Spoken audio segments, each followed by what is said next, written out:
and then you retire in 40 years on half as much money as you made when you were working. And that math didn't make sense to me. So I decided to try it a different way. So I've been learning from my parents about business and investing since I was born. Heck, they were taking me to their investment meetings in a baby carrier. My goal is to get on a private airplane that I paid cash for and fly home. So figure out what you want. People take these courses and then just don't do anything with them. That's not self-help, that's shelf-help. Everything our family teaches is based on financial freedom. When you become truly financially free, only then will you have real time freedom. Welcome to another exciting episode of the podcast, The Thought Leader Revolution. I'm your host, Nicky Ballou. And boy, do we have a pair of exciting guests lined up for you today. Today's guests are a father and son duo. These guys are amazing. I know the father better than the son. I'm about to get to know the son better. But I'll tell you, the father is a man with energy, a man with heart, and a man who has built financial freedom for himself and his family and decided to teach his young son how he could start doing the same before he was even a teenager. Their story is fascinating. Their story is incredible. And their story is going to inspire you and give you some tips and strategies that you can use to build your own success. I am speaking, of course, of none other than the two, the only, the legendary Eric and Deven Wohlwend. Welcome to the show, gents. Thank you so much, Nicky. I love your energy. We're so excited to be here. Just thanks a lot for the opportunity. God bless you both. Thanks for coming here. So, gents, tell me your story. Folks want to know, how'd you get to be to where you are today? Everybody takes a circular or a very winding path to where they go. I started out thinking I was going to be a doctor or a dentist like my father. Got my college degree, and next thing I know, I'm sleeping on a mattress on a warehouse floor. I lose 3 jobs in 2 years and decided there has got to be something better than working for a living. And I was brought up the same way as a lot of middle-class people: work hard. And then you retire in 40 years on half as much money as you made when you were working. And that math didn't make sense to me. So I decided to try it a different way. It was a little bit rocky at the beginning, but we ended up buying our first house after reading a handful of books and listening to some CDs and cassettes then. Now we listen to podcasts. And then we moved on and had 20 properties or 20 units. And the first 2 years, I was financially free at 30. And that's when life really took off. Since then, I have repositioned more than 1,000 units. We still control many hundreds of them. And I taught both my kids how to buy real estate. Deven and his little brother, Ethan, both bought their first property without any of my money or credit when they were just 7 years old. So ending there, Deven, tell them, what is it that you do and how did you get started? So I've been learning from my parents about business and investing since I was born. Heck, they were taking me to their investment meetings in a baby carrier. So it was just natural that I grew an interest in investing, and I wanted to learn more about investing. And then when I was 5 years old, I decided, hey, I'd like to start investing. So I went to my dad and asked him, what can I invest in? And he told me, do you want to say your part? Well, you should invest in what you know. That's what I tell everybody. And that will be good advice for all your audience and for my 5-year-old. And I replied with, but the only thing I really know is Legos. So find a way to make money with Legos. And so that's what I did. I found a way. I was creative. Then I took action, went out and did it. And of course, I made a bunch of mistakes. I was 5 years old. But I learned from all those, which probably has saved me many thousands of dollars in my future investments. So to his father's shock, he actually, within 2 days, and I didn't even know how until my wife wrote about it in our book, how he came up with this idea sitting on the couch of how he could make money with Legos. I just thought, wow, that's amazing. So then what'd you do, Devin? So then I learned more over the next couple years, and then a couple years later, I bought my first house at 7 years old, which you just mentioned a minute ago, which once again was a massive. It's very different than what most people do, but it was just natural for me because I had grown up around this. I had learned about it. All right, so break that down. Why is it natural for you to buy a house? Forget the idea that you're 7. But why do you think it's just normal to go out and buy a house at dinner? Because that's what you do. That's what I've seen you do. There's a joke I hear many people that talk to you say, go out to lunch or dinner with Eric and you're likely to end up with another house. So that's our life. That's what we've created in the last 20 years. Came a long way from the warehouse. All right. So Devin, walk me through buying that first house, the whole process, A to Z.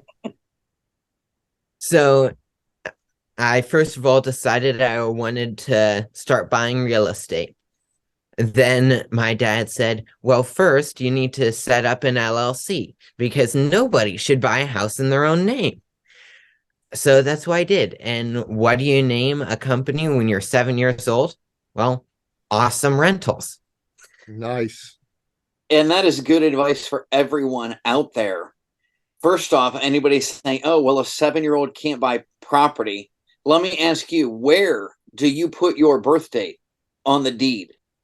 And if you're putting the deed into an LLC that you own, does it matter? The LLC is only a couple of days or a month old when you first start it, and you can buy a property as soon as it's active with the state.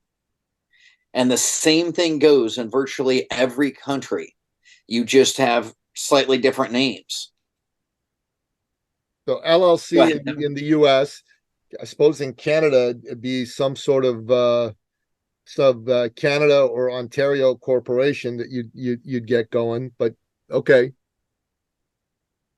So that's how you get started. Now we don't have to worry about the age because it's a company buying it. We just have to make sure that he can sign the paperwork and get it notarized. And of course, there's that whole lending problem. It's not like he's going to a bank to get a loan. So what'd you do? Did you call up Dad and say, hey, Dad, can I get many thousands of dollars to buy this house? No, because I knew you weren't going to give me that. Another thing, you were always raised me that I never got an allowance. I had to earn whatever money I wanted to spend. But anyway, going back to the house. So I found a flipper, somebody who was working flipping a house, and they had gotten a loan with a balloon on it because they just planned on buying it, fixing it up, and selling it very quickly. And their loan was about to be called due, or they were about to have to pay all the money they owed back to the bank or whoever they had gotten a loan from. So they wanted to sell very quickly, make a smaller profit, and be done.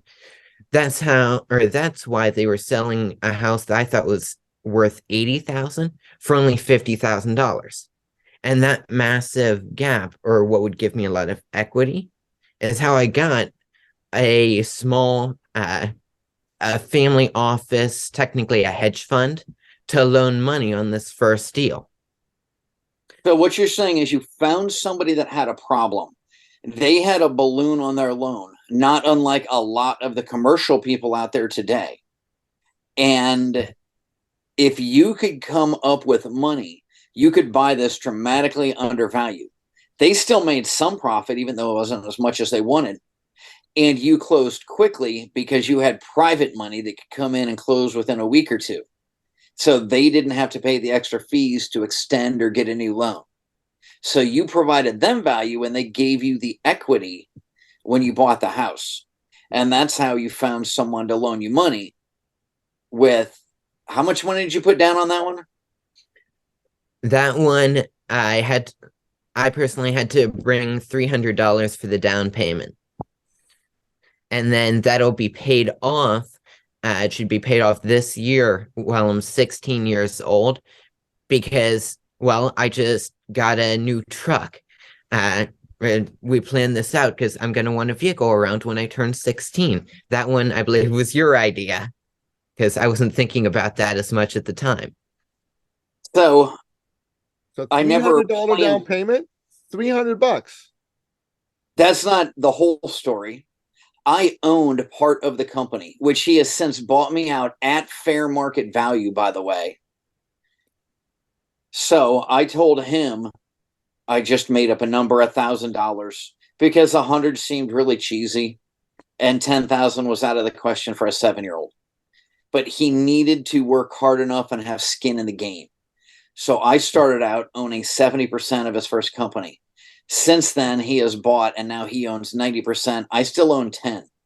For the rare occasions that you need someone over 18 to sign a piece of paper, I'm there. And I told him that, as soon as you're 18, you can buy me out or leave me on until you're married or have someone else, because there's a lot better asset protection if you have a multi-member company than if it's just one person. So you came in as a partner, 70%. Deven, you bought him out to the tune of 90%. Who did you get the money from?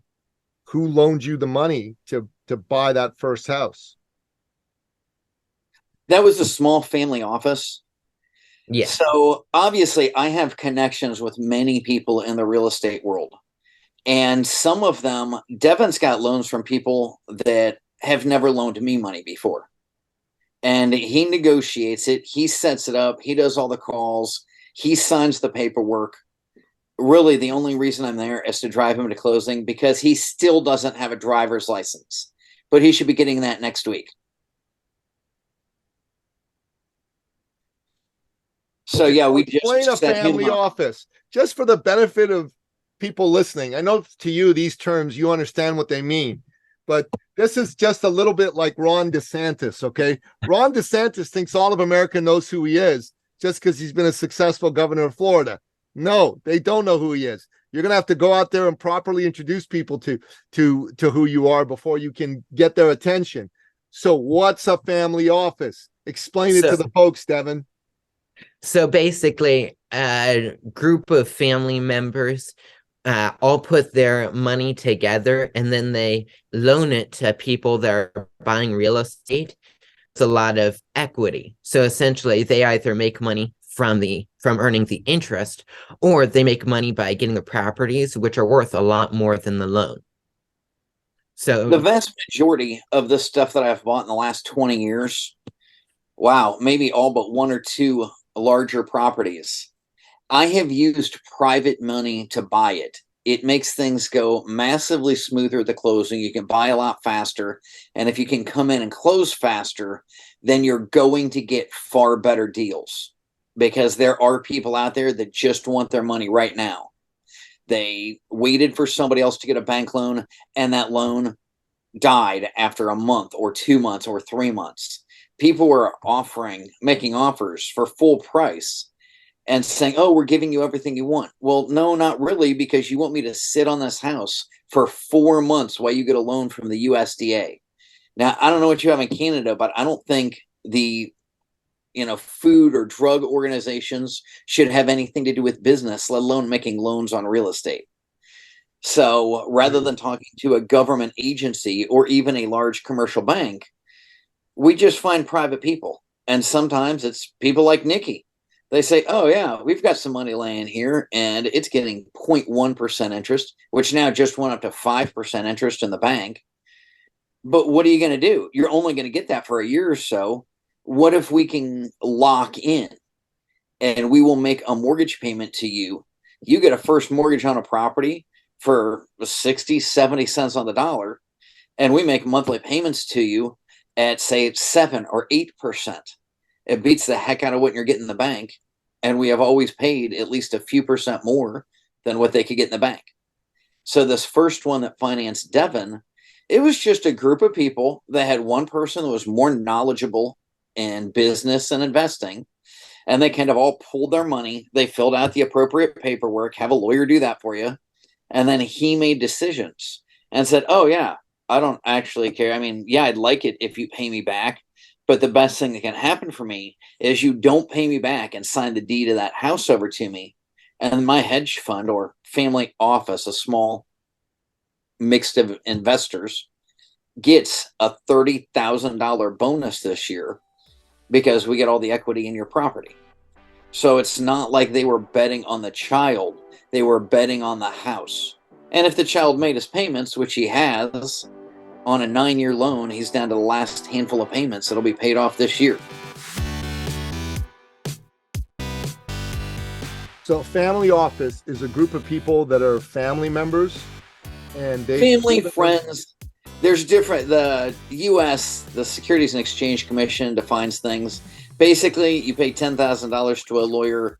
They write a book of all the ways you can lose your money, and everybody agrees that this is a risky investment and there's no security and blah, blah, blah. And that's the real short answer of how you can commingle funds. The vast majority of the time, we just talk to an individual person that has 20, 50, 100,000, and they will get a first mortgage. From our point of view, we never commingle funds. We never mix up your money with somebody else's. If people loan on a house to keep it legal and right, ethically and morally, if you loan money, we record a first mortgage for you.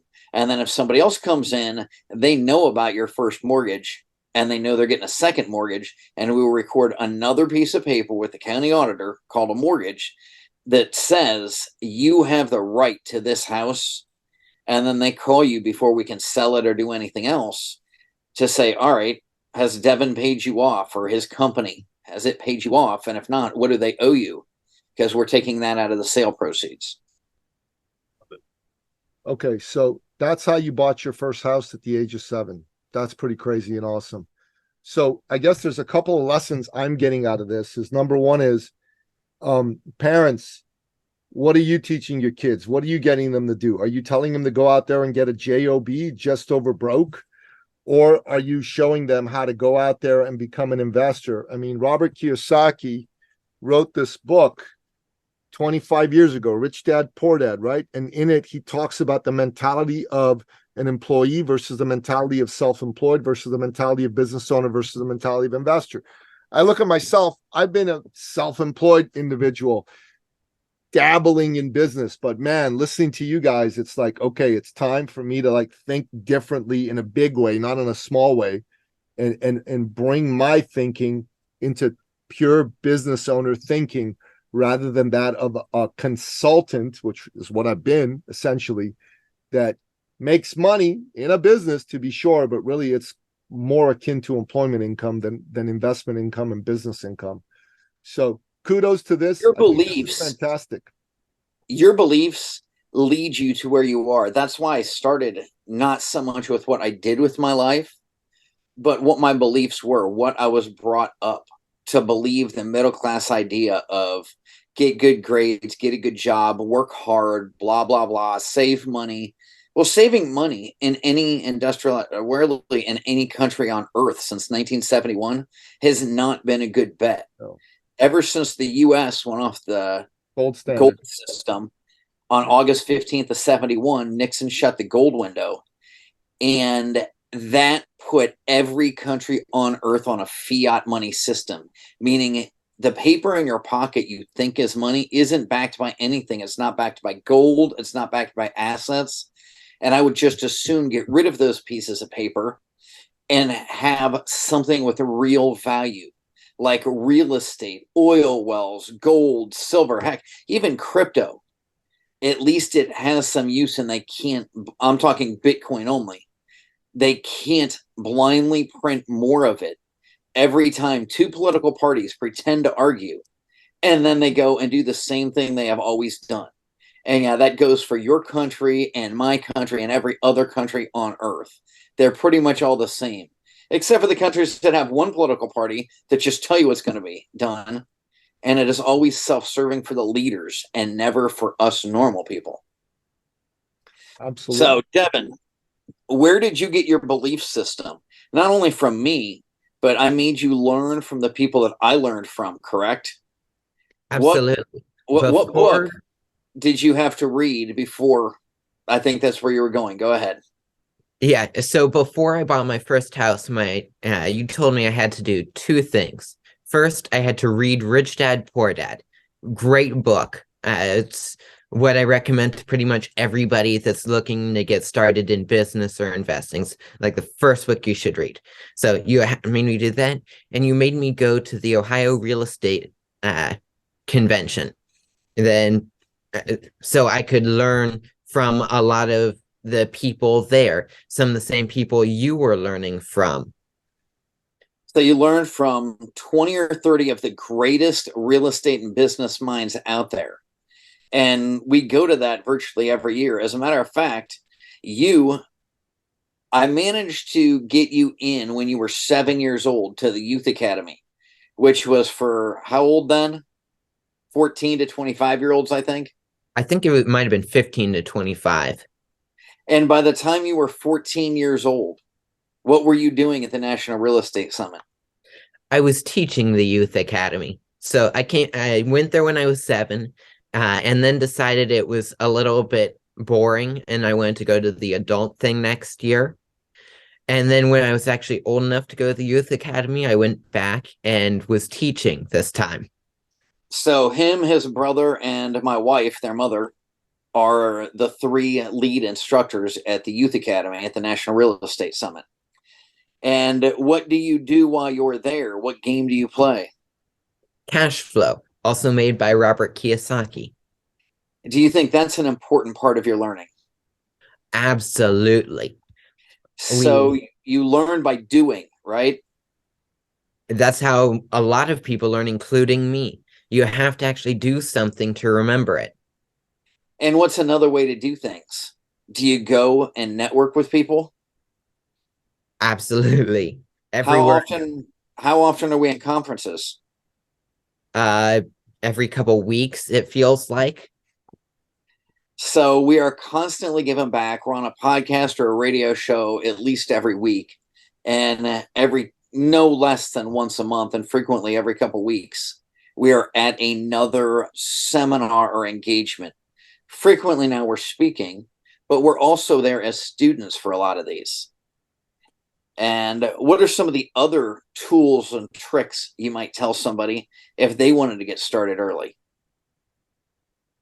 The biggest things I tell people are be creative and take action.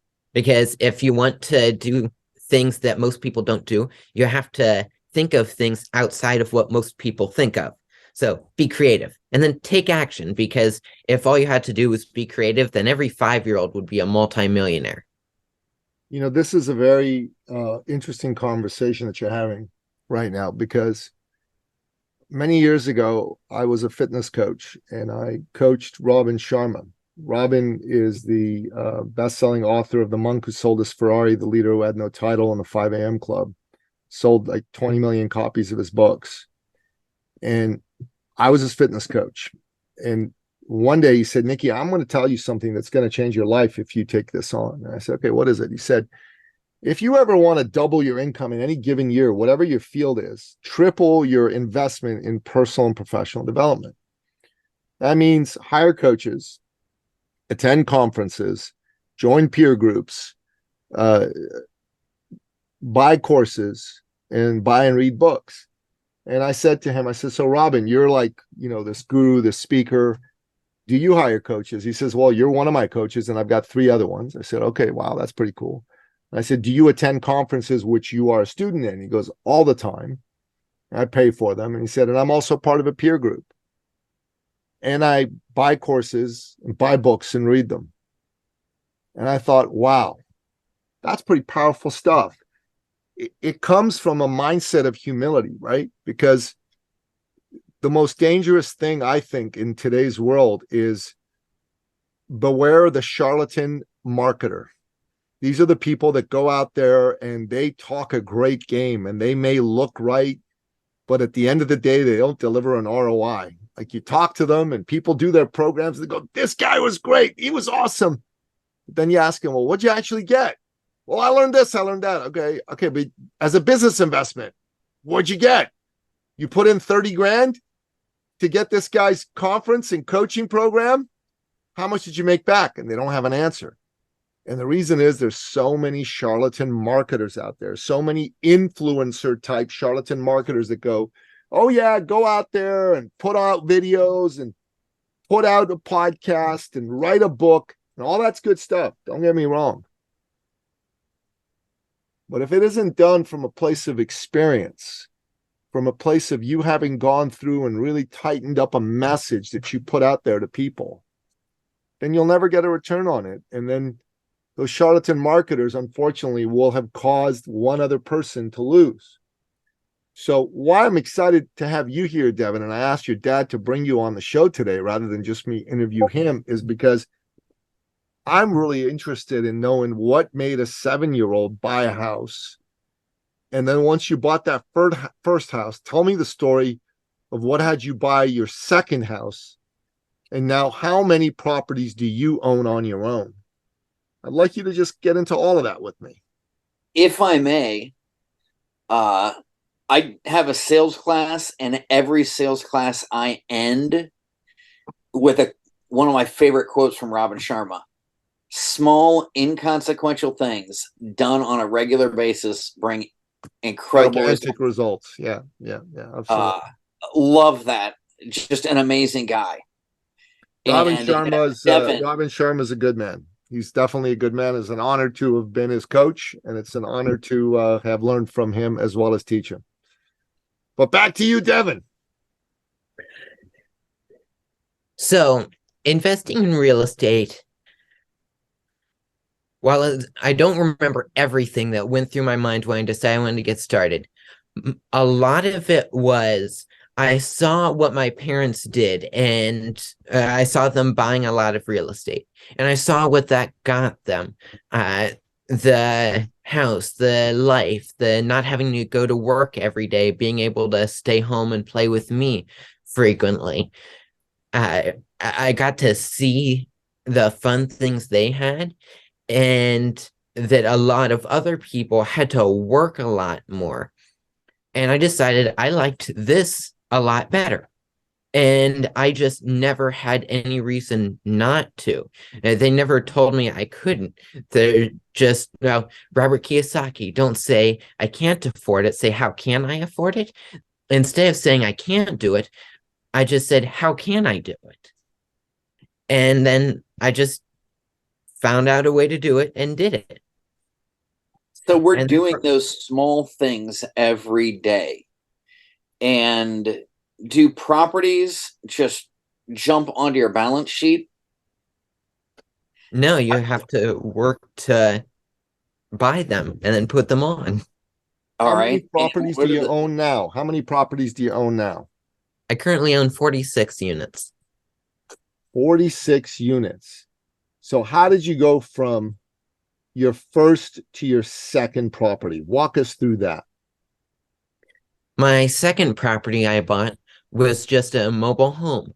The first one I bought, like I said, it had a 9-year, we paid it off in 9 years. But it didn't actually make much money.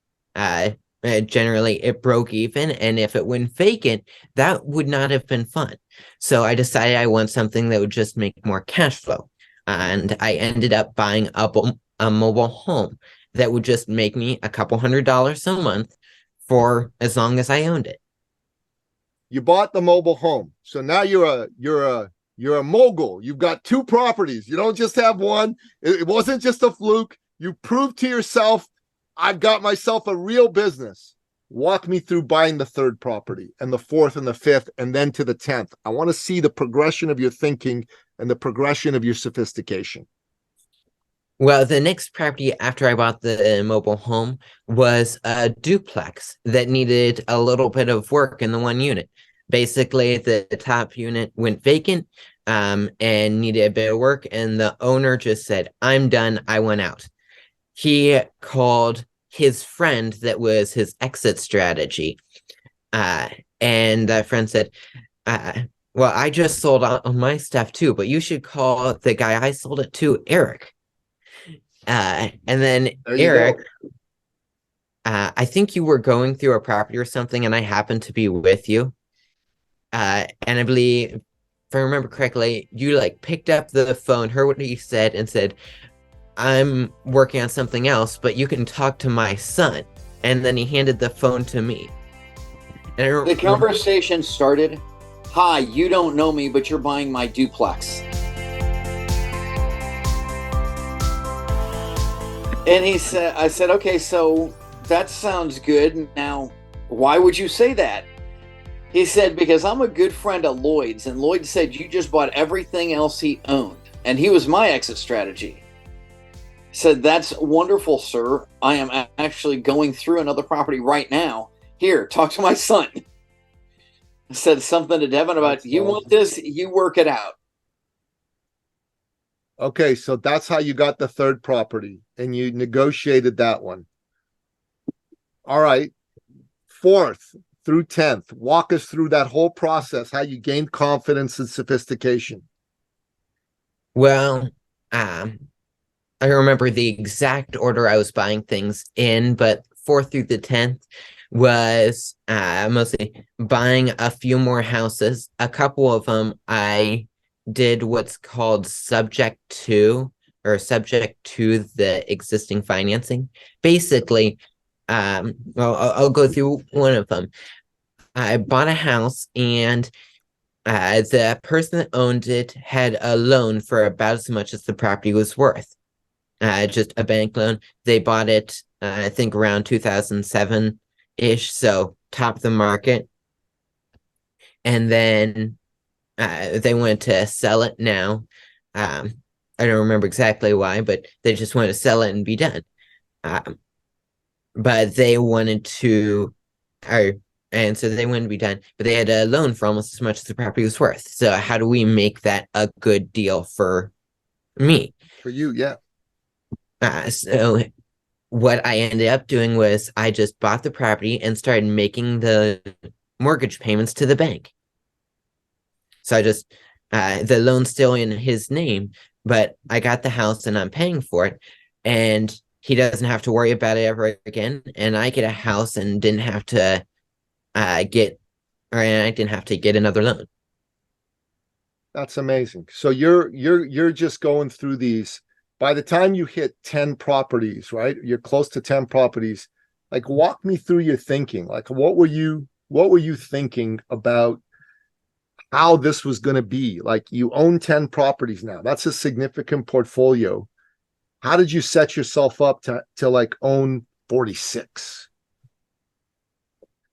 I have always used like systems that are similar to my parents or the same ones as my parents. I have always hired a management company. Once again, I still don't have a driver's license, so it's not like I can go show people a house to get them moved in, or I can't go do work on my own. I have to hire people for this. And so a lot of setting up for owning 46 was just hiring people, having the system set up, like I mentioned earlier, which I can use my parents because they had already built it. Why reinvent the wheel? And then also learning how to be more creative in buying properties, getting better at buying properties so that I can buy more. So talk to me about your philosophy of how you go around buying properties. So you're saying, I got more creative at buying properties so I can buy more. So fundamentally, you believe you can buy more. The question is, like Robert Kiyosaki, how can I afford it? Not, I can't afford it. How do you go about determining how you build your real estate portfolio? Like, what is the underlying philosophy? Generally, just what's going to make money? What's going to cash flow? Is this going to like, we think about it as we're buying a box that we can sit on a shelf, and if it spits $100 bills out every month, it's probably a good thing to invest in. And if I have to put $100 bills into it every month, then it's probably not a good thing. So does this mean that you go look at properties that are geographically dispersed, or do you like focus in a particular area? What's your Within thinking 40 around minutes of my management company. 40 minutes drive of your management company? Yep. And how far away is your management company from where you guys live? It's very close. I think it's 5 or 10 minute drive.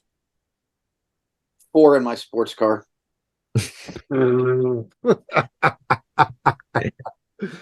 Okay, so Eric, I'm going to turn this question over to you. Why within 40 minutes? Why not have a more geographically dispersed portfolio? Like, I live in Toronto. Nothing in Toronto cash flows right now. If you're going to buy, like, the prices here are insane. Like, nothing cash flows here right now. So how would somebody like me living in Toronto be able to build a portfolio similar to you, Deven, and you, Eric? In that case, let me take this to start and then you can finish it, Eric. If in that case, have a management company, because the important thing is having a good management company. And the 40 minutes is because if it's further away than that, then the management company that I'm using and I like and works for me, I believe they're only willing to manage the stuff within 40 minutes because they don't want to have someone driving for an hour or 2 hours and then driving that far back. The fact that my son just answered my question shows you what my answer is. I have people for that. That is my underlying philosophy. Eliminate everything you can eliminate. Automate everything else. And when you have to, hire somebody and delegate it. And when you hire someone, nobody cares about you. Give them what they want and they will work for you longer. So we own a series of companies and many of them have employees. We have subcontractors working mainly for our construction company. You find what they're willing to do. And the people doing showings frequently like to stay. They are really happy within a half an hour and they might go up to an hour. But I found that if they're driving 40 minutes to get somewhere to show something, they tend to start losing interest once they get past 40 minutes, which means they're not excited when they get there. They might not show up early, turn the lights, make sure the toilet seat's down, and all the other things that I would like them to do that we wrote in a system. And then we rent less properties. And my goal is to take every box on my shelf and get it spitting out more $100 bills and not pay to own it and let it sit there. So the faster we can get stuff rented and the longer we can keep it rented and the happier we can keep the tenants, the more money we're going to make. And my goal is not to brag to you that I own this beautiful apartment complex. My goal is to get on a private airplane that I paid cash for and fly home. So figure out what you want. If you want to own property near you in Toronto, awesome. Make it easy. Own property near you. And by your own admission, you're not going to make any money with that. So go find a manager somewhere where you can make money. Find a way. Where can you rent property that actually cash flows? Our whole thing, everything our family teaches is based on financial freedom. If and when you become truly financially free, only then will you have real time freedom. You don't have to trade 40 hours a week, 50 weeks a year for 40 years of your life for a paycheck so you can retire on half as much money as you made. You have freedom and you have location freedom. You've got the money to travel. You've got the time to travel. So financial freedom leads to time and location freedom. And if you buy a bunch of real estate, you said 10 is a significant portfolio. 10 is barely a start. 10 is miserable. I would never own 10 properties again in my life. By the time you get to 30 to 50, then you can retire on it. And that's where a lot of people end up. They love to have 30 to 50 units because you can live comfortably on that, especially after all the mortgages are paid off. And I just figured if you can live comfortably on 50, then 500's got to be better. So we went out and got 500. And now I think, well, 500 is pretty cool. A new jet sounds like 5,000. Why not just take it up 10 times from here? So I guess that's our next step. I had a client of mine, his name's Victor Minash. Victor is a real estate investor, and I coached him for 4 years, and he was in my thought leader program for a year as well. When I started working with Victor, he did 10-unit deals. By the time we were finished, he was doing 10,000 unit deals. And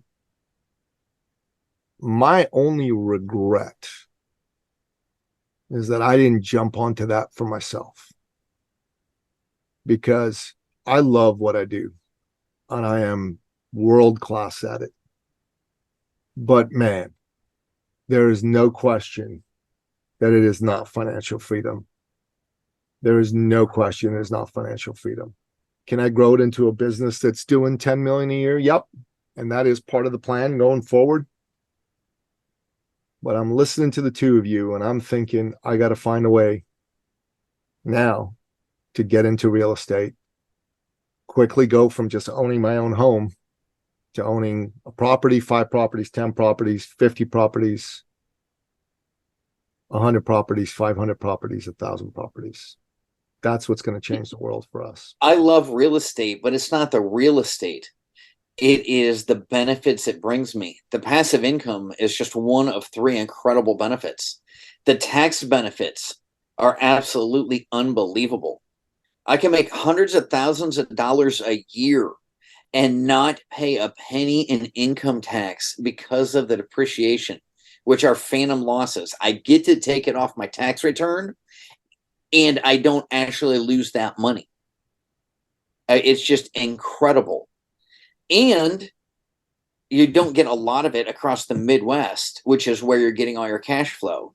But there is some appreciation. We've had wild appreciation compared to normal over the last 2 years here in Ohio. If you get into the bigger cities, Toronto, you're going to get a lot more appreciation. You just have to be very, very careful. You can handle the negative carry. You got to be able to pay the mortgage payment when you're not bringing in enough money, or any money if it's vacant. And that's why I say 10 properties is miserable.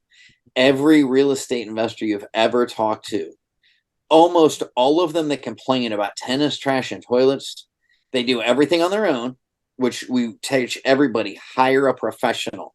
You do not need to be doing $10 or $20 an hour labor if you want to make $1 million. And they don't have enough to make it work. If you have 5 units, and it's very likely 2 of them, maybe 3, are going to go empty at the same time. If even 1 goes empty, it's unlikely you'll be able to pay your bills. And if 2 out of 5 are empty and you have mortgages, you are definitely paying for the opportunity to own that business. So real estate is awesome, and you have to scale it up. Set your goal on buying 10 units as quick as possible. I taught that to my children. I teach it to all my students. Just get started and immediately get to 10 as fast as you can. And if you look, most of the people work with us, they own 10 or 20 in the first 2 years. Going through that fast, it really mitigates a lot of the risks, because you're going to have bad move outs. You are going to have tenants that don't pay you. You're going to have problems. And with 9 other properties to cover the bills, it can overcome that one that's bad this month. And then you get it fixed. And if you have a problem next month, you still have 9 others to cover it. That's why I say get over 10 as quick as possible. This has been a great interview. I'm definitely going to have both of you back. And I want to just wrap up the conversation by asking you guys to share with us, how do people get a hold of you, find out about your programs, enroll in your programs? Where do they go? For anyone out there that's interested, if you think this is a cool story that we've done with our kids, Family Success Triangle is our best-selling book. Pick it up on Amazon. Go to clearskytrainer.com is the best way. And just start out with a free newsletter. You want to know new ideas. If we've said something that piqued your interest, sign up for the free newsletter. And every Wednesday, we send out a newsletter. If you're more interested, We've got multiple levels of membership programs that you can get into for as little as under $20 and get weekly updates, video updates. You get all of the past newsletters from about the last year. You can see when we're testifying to Congress, when we're promoting a new law to get passed and fighting against another one. But we talk about all of our different businesses, as well as real estate and all the different investments we have. And we share this knowledge on an ongoing basis, because the way you buy real estate today is not at all the way you did in 2007 or 2010 or even 3 years ago. Some things always stay the same, and yet the world is always changing. So weekly updates are incredible. Now, we want to ask for your top 3 expert action steps. These are your 3 best pieces of advice for our listener, bullet point form, that you recommend they take on to take their life, their wealth to the next level. Deven, you go first. First thing I always tell people, and I mentioned this earlier, be creative. So many people think inside of some imaginary box. Instead of thinking about being inside of a box or even outside of the box, just forget that the box exists. Or as my friend Bill Cook says, what box? Second, take action. Like you said earlier, if all you had to do was be creative, then every 5-year-old would be a multi-millionaire. You mentioned earlier that people take these courses and then just don't do anything with them. While sometimes that's not so much in the course, there's also the people that just buy courses, buy books, buy some of these great books, like by Robert Kiyosaki, and then stick it on the shelf. That's not self-help, that's shelf-help. And third, keep learning.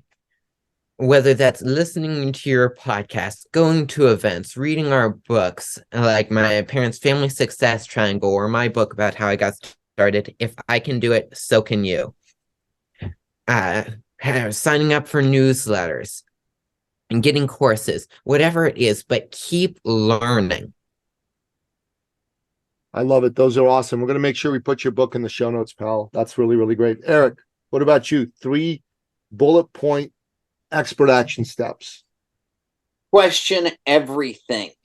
If what you knew were true, you would already be where you wanted to be. Think big and take action.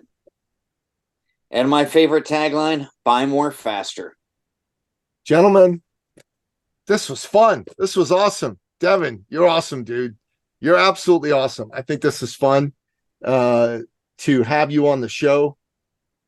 You're a very impressive young man. I learned a ton from you. Thank you for the opportunity to learn from you and pick your brain. And I'm very proud of you, man. Very, very proud of you. I know your father's very proud of you as well. We spoke about this offline. You've raised a hell of a son. Thank you, sir. Congratulations. And, I've got 2 boys, 17 and 15. And I'd really like for them to meet you at some point, Deven. Maybe we can set up a Zoom sometime and you can have a chat with them. Absolutely. They're great boys. They're doing a lot of things right in their life, but this is one thing I want them to start paying attention to today. And I've got one more thing for your listeners. Sure. I teach all the way from 8 to 24-year-olds about business investing, how I got started, how they can get started. I have a free online group for any of them. clearskytrainer.com/MIT. Or we have a brand new website. The /MIT doesn't work anymore, but there's a link to Millionaires in Training right at the top of the website. Millionaires in Training. Okay, I like Millionaires in Training. Millionaires in Training. That's good. That's really good. Yeah. So got weekly meetings and a bunch of other things. If you have them show up there, or I'm happy to just talk to them. Both my boys are on sports teams. One plays AA hockey. I don't know how much you guys know about hockey. It's a quintessentially Canadian sport, but AA is a pretty big deal here in Canada. My son's a goalie, the 15-year-old, and my 17-year-old is the captain of his soccer team. And it's a very high-level soccer team. And it'd be cool to speak to some of the kids on the team and get them on one of your training sessions, or maybe we can do something special for them in terms of what you've done. But I think this is amazing. I think you're amazing. We follow each other on Instagram, which I think is great. Eric, you and I are in communication and conversation about potentially doing some things together around thought leadership. And I definitely want to take some time and do a deep dive into all of this. It's important for me personally to do that. I think it's important for my listener to do that as well. God bless you both. Thanks for being on the show. It's a real honor to have you here. Thank you for having us, Nicky. And that wraps up another exciting episode of the podcast, The Thought Leader Revolution. To find out more about today's incredible guests, the duo of Eric and Deven Wohlwend, go to the show notes at thethoughtleaderrevolution.com or wherever you happen to listen to this episode, be it iTunes, Spotify, Stitcher, Audible, Google Play, or what have you. Until next time, goodbye. This episode has been brought to you by eCircleAcademy.com, the proven system to add 6 to 7 figures a year to your thought leader practice.